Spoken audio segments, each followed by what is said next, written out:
So the whole setup is they hit him up and they're like, we know what's going on. We know the middleman. And then he tells them, meet me here, which is at a Home Depot, and we'll figure this out, right?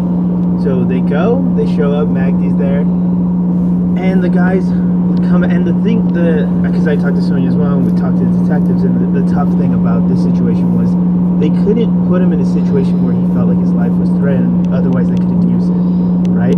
So they had to be very careful about their language with him and do it in a way that, he didn't feel threatened, because that could be his defense, right? And just to be clear, these are undercover officers posing as gang members who are talking to him, right? Yeah, exactly. Okay. I'm just trying to keep it straight in my brain. Yeah, for sure.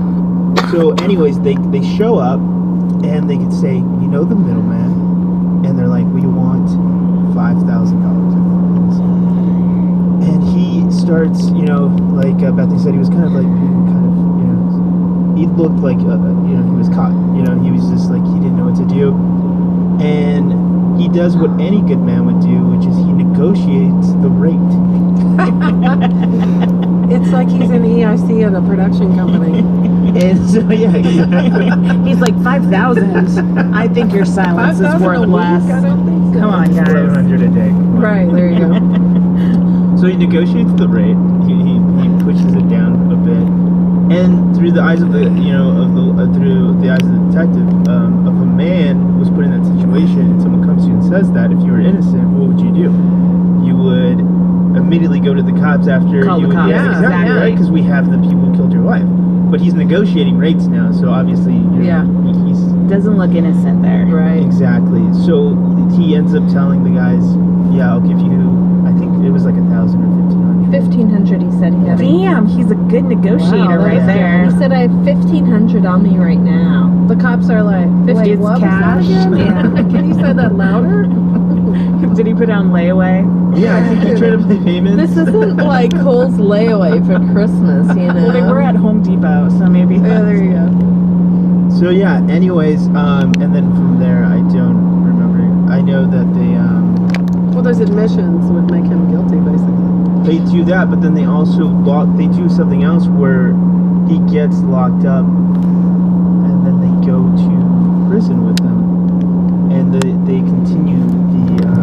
Well, he gets brought in for interrogation, and he's fake crying that his wife's been killed, and you guys haven't even found the killer. You've not done anything to find them, and now you're just looking at me. And they say, well, these interactions with these criminals look very suspicious. What were you doing at Home Depot? What were you doing using a payphone to phone them? What were you doing?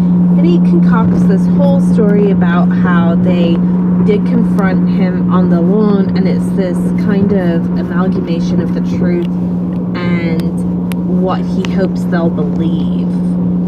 And it just simply comes down to the fact that they have evidence, both audio and visual, of his lies. He says they threw their phone number on the lawn, they threatened me. They know for a fact that did not happen. And so as these lies mount, as the evidence mounts,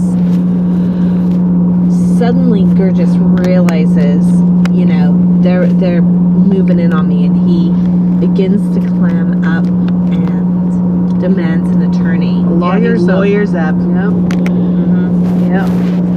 Through this, he also has a new girl. What? Yeah, Imagine that. I did not know that. Yeah, he was dating an